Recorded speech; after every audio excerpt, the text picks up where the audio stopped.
మూసీ ప్రక్షాళనపై అసెంబ్లీలో వాడివేడి చర్చ జరిగింది. ప్రభుత్వ తీరుకు నిరసనగా శాసనసభ నుంచి బీఆర్ఎస్ సభ్యులు వాకౌట్ చేశారు. ఫిరాయింపు ఆరోపణలు ఎదుర్కొంటున్న ఆ 10 మంది ఎమ్మెల్యేలు మాత్రం అసెంబ్లీలో ఉండిపోయారు. మూసీపై చర్చ సమయంలో ప్రభుత్వానికి దానం సపోర్టు చేశారు. రైట్, ఇక ఇదే అంశానికి సంబంధించి పూర్తి డీటెయిల్స్ మా ఇన్పుట్ ఎడిటర్ శ్రీకాంత్ లైవ్ ద్వారా అందిస్తారు. శ్రీకాంత్. Gangotri, good morning. మూసీ ప్రక్షాళన విషయంలో మూసీ పునరుజ్జీవం సుందరీకరణ అంశం పైన అసెంబ్లీ వాడివేడిగా చర్చలు జరుగుతున్నాయి. కేటీఆర్ వర్సెస్ ప్రభుత్వం లాగా ఈ మూసీ పైన చర్చ అయితే చాలా బలంగానే నడిచిందని చెప్పాలి. సో ఇట్లా నేపథ్యంలో కొన్ని ప్రశ్నలు కేటీఆర్ సంధించారు. దానికి ప్రభుత్వం తరపున ఎల్ఏ మినిస్టర్ శ్రీధర్ బాబు కూడా రెస్పాండ్ కావడం జరిగింది. అసలు మూసీకి డిపిఆర్ లేదు, డిపిఆర్ ఉంటే టేబుల్ పైన పెట్టండి, స్పీకర్ టేబుల్ పైన దాన్ని టేబుల్ చేయండి. డిపిఆర్ లేకుండా మీరు 1400 స్ట్రక్చర్స్ కూల్చేస్తామంటున్నారు. బట్ అక్కడ చూస్తే 10,000 స్ట్రక్చర్స్ని ఇండ్లను కూలగొట్టడానికి సిద్ధమవుతున్నారు అని చెప్పేసి ప్రభుత్వం చెప్తారు. మంత్రి ఒకటి మాట్లాడతారు, ప్రభుత్వాలు ఒకటి మాట్లాడుతున్నారు. సో ఏ ప్రశ్నకు సరైనటువంటి సమాధానం ఇవ్వట్లేదంటూ కూడా కేటీఆర్ అసంతృప్తిని వ్యక్తం చేస్తూ మూసీ ప్రక్షాళన విషయంలో ఇండ్లు కూలగొడుతున్నారు, నిర్దాక్షిణ్య కూలగొడుతున్నారు. మూసీ ప్రక్షాళనకు మేము వ్యతిరేకం కాదు, కానీ పేదల ఇండ్లు కూలగొట్టడం ఏ ఉద్దేశంతో ఏ ప్రణాళికతో కూలగొడుతున్నారు? ఒక వ్యూహం లేదు, ఒక ప్రణాళిక లేదు, డబ్బులు లేవు. కేవలం 1,50,000 కోట్ల రూపాయల ధనార్జన ధ్యేయంగా ఒక రియల్ ఎస్టేట్ కోసమే ఈ మూసీ ప్రక్షాళన అంటూ, భూముల కోసం చేస్తున్నటువంటి ప్రక్షాళన అంటూ కూడా కేటీఆర్ మాట్లాడుతూ అటు వెలుగుమట్లకు సంబంధించినటువంటి బాధితులు ఎవరైతే ఉన్నారో ఆ ఇండ్లు కూలగొట్టినటువంటి పరిస్థితులు ఉన్నాయో, సో ఆ విషయంలో ఖమ్మం జిల్లాకు చెందినటువంటి మంత్రులే టార్గెట్ చేస్తూ మాట్లాడారు. దానికి బట్టి విక్రమార్క కూడా రెస్పాండ్ కావడం జరిగింది. సో వీటన్నింటిని ఉద్దేశించి బీఆర్ఎస్ పార్టీ బైకౌట్ చేసింది, క్వశ్చన్ అవర్ అసెంబ్లీ నుంచి బైకౌట్ చేసింది. సో ఇట్లా నేపథ్యంలో ఇంకా కీలకమైనటువంటి అంశం, అటు వెలుగుమట్లతో పాటు మంత్రుల సొంత నియోజకవర్గంలో ఇల్లు కూలగొడుతుంటే కూడా పట్టించుకోవట్లేదు. అండ్ ఇప్పుడున్నటువంటి పరిస్థితుల్లో మూసీ విషయంలో 50 మీటర్లే బఫర్ జోన్ అన్నారు. మరి 5 కిలోమీటర్ల బయట ఎందుకు నోటీసులు ఇస్తున్నారు? వాళ్ళని ఎందుకు కూలగొట్టడానికి ముందుకు పోతున్నారు? ప్రభుత్వం ఉద్దేశం ఏంటో చెప్పాలి. ఒకవేళ డిపిఆర్ ఉంటే కనుక అసెంబ్లీలో దాన్ని టేబుల్ చేయాలంటూ కూడా కేటీఆర్ క్వశ్చన్ చేయడం జరిగింది. సో దీనికి అటు శ్రీధర్ బాబు కూడా రెస్పాండ్ కావడం జరిగింది. మేము డిపిఆర్ లేదని చెప్పలేదు, డిపిఆర్ ఉంది, డిపిఆర్ సిద్ధమైంది. ఎండి నరసింహారెడ్డి ఇప్పటికీ దీనికి సంబంధించినటువంటి డిపిఆర్ సిద్ధం చేయడం జరిగింది. కేటీఆర్ సత్యదూరం అయినటువంటి మాటలు మాట్లాడుతున్నారు. మూసీ పైన మా ప్రభుత్వానికి ఉన్నటువంటి చిత్తశుద్ధి మీకు లేదంటూ కూడా దీనికి సమాధానం చెప్పే ప్రయత్నం చేశారు శ్రీధర్ బాబు. సో ఇట్లాంటి నేపథ్యంలో మూసీ ప్రక్షాళనకు సంబంధించి అటు తుమ్మల నాగేశ్వరరావు కానీ ఇటు భట్టి విక్రమార్క కూడా మాట్లాడడం జరిగింది. మూసీ నది విషయంలో మీరు మూసీని పట్టించుకోలేదు, మూసీ ప్రక్షాళనకు కూడా 2 సంవత్సరాల ముందు నుంచి మేము దీనిపైన పూర్తి అవగాహన చేసుకున్న తర్వాతనే అడుగు ముందుకేస్తున్నాం. ఒక సామాజిక బాధ్యతతో ప్రభుత్వం ముందుకెళ్తుంటే ఎందుకు బురద జల్లేటువంటి ప్రయత్నం చేస్తున్నారంటూ మా భట్టి విక్రమార్క రెస్పాండ్ కావడం జరిగింది. మురికి కూపంలో జీవిస్తున్నటువంటి ప్రజల జీవన విధానాన్ని మార్చడానికే ఈరోజు ప్రభుత్వం ముందుకెళ్తోందంటూ కూడా మాట్లాడడం జరిగింది. పేదవాళ్ళు కానీ మిగిలిపోవారా? వాళ్లకు ఆ వాసనలో ఆ దోమల్లో అట్లాగే బ్రతకాల? సో మూసీ సుందరీకరణ ఖచ్చితంగా జరుగుతుంది.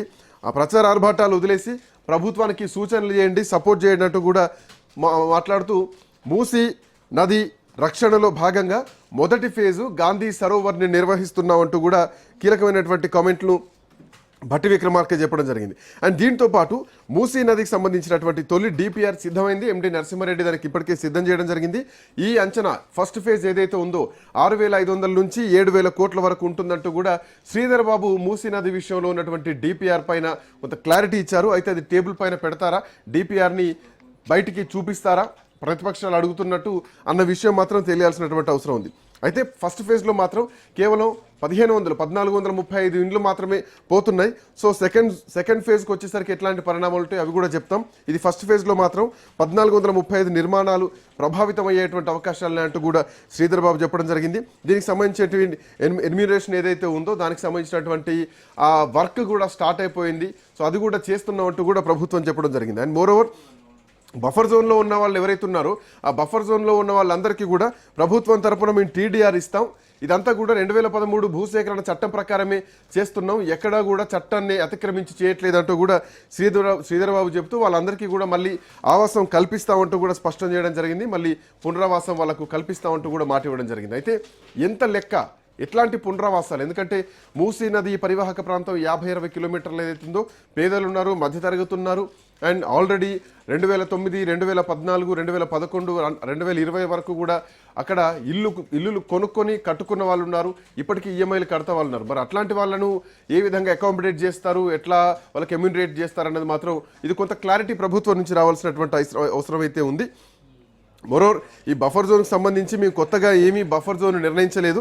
గత బీఆర్ఎస్ పార్టీ ప్రభుత్వం అధికారంలో ఉన్నప్పుడు ఆ రోజు అమ్రపాలి జిహెచ్ఎంసీ కమిషనర్గా ఉన్నప్పుడు ఏదైతే బఫర్ జోన్ని పెంచడం జరిగిందో సో దాన్నే మేము ప్రస్తుతానికి కొనసాగుతున్నాం.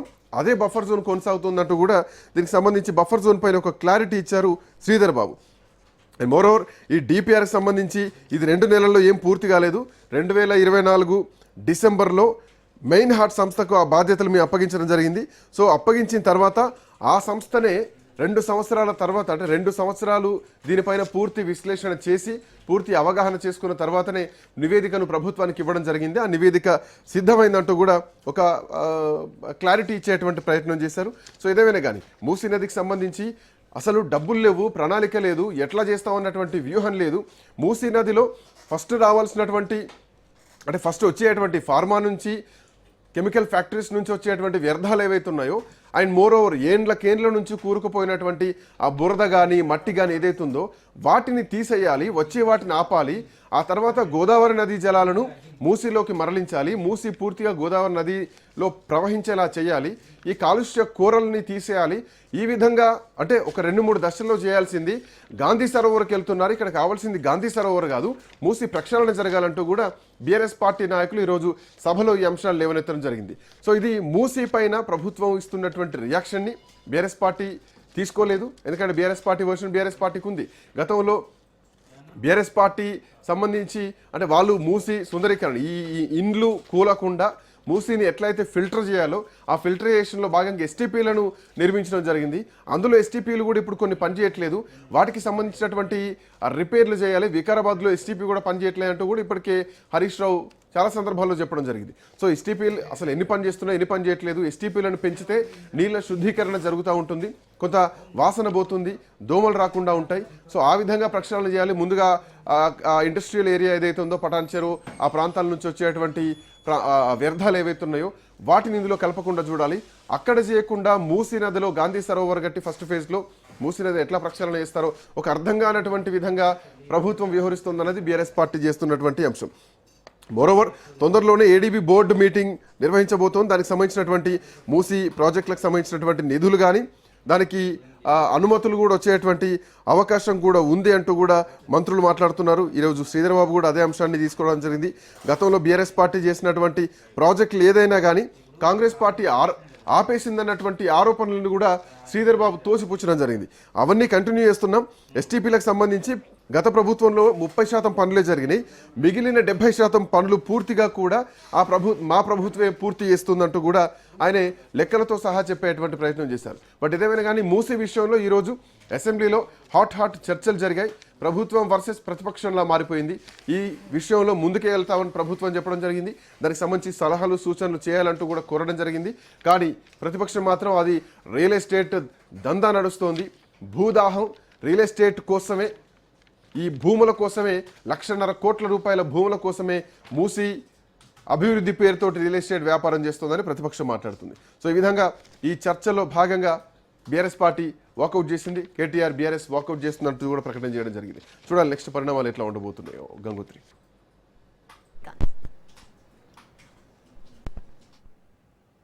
Right, thank you Srikanth.